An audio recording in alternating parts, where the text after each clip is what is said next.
leaders need to model behavior, like parents need to model behavior.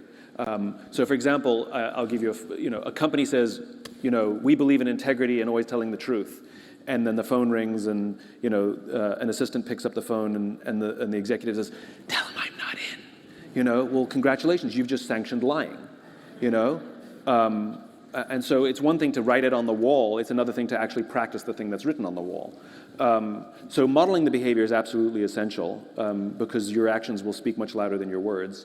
And the stories do matter. Stories are much more powerful than statistics. What did Stalin say? I'm quoting Stalin. The death of one man is the death of one man is a tragedy. The death of a million is a statistic. Interesting. I think he said it the other way around. The death of a million men is a statistic. The one man is a tragedy. And I'll give you a real life example, just to put it into. So let's say something like, okay, so COVID ravaged the world. Some would argue expectedly, some would argue unexpectedly, but it happened. And over the course of just over a year, 600,000 people in the United States alone have lost their lives. Many women, children, and fathers, and mothers, and families destroyed by this horrible virus. Okay, that's true, right? Here's story number 2. I know this young woman who lives in Southern California. Her name is Cami Yoder. Cami was driving home from work one day, and she turned the corner and came upon a car accident that had just happened. The ambulance hadn't arrived yet.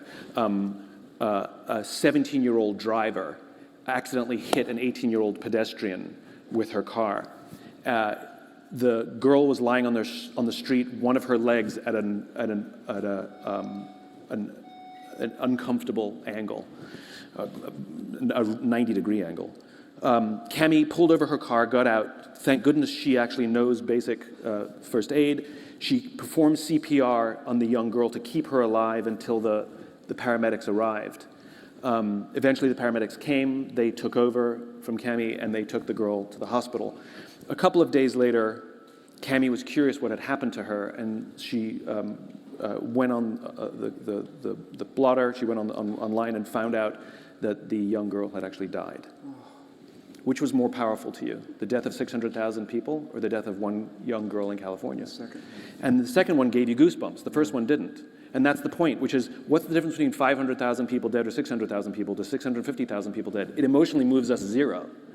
But when you tell the story of a person who is an example of what happens, if we tell the story of one death of COVID and how it's affected that family, the emotional impact is vastly more powerful than simply relaying statistics and numbers.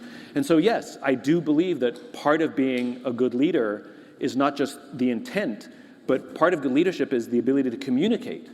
Those things I think are inextricably linked. And learning how to tell a story, quite frankly, that captures the value of your work. Because people can relay those stories much easier than they can relay or remember the statistics. Throughout the organization. Throughout the organization. Story gets passed down, Correct. sometimes generations. Generationally. And great organizations, like great cultures, have myth. There's stories that have been passed down generations in nations about the founding. Yeah. The Marine Corps celebrates their birthday every year.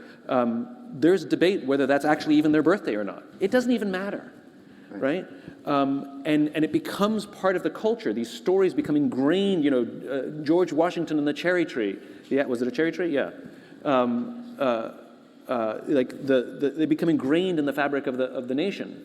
So too do they become ingrained in the fabric of the company. And like religion, like anything, it's the stories that capture the morals and values much better than just writing them on the wall.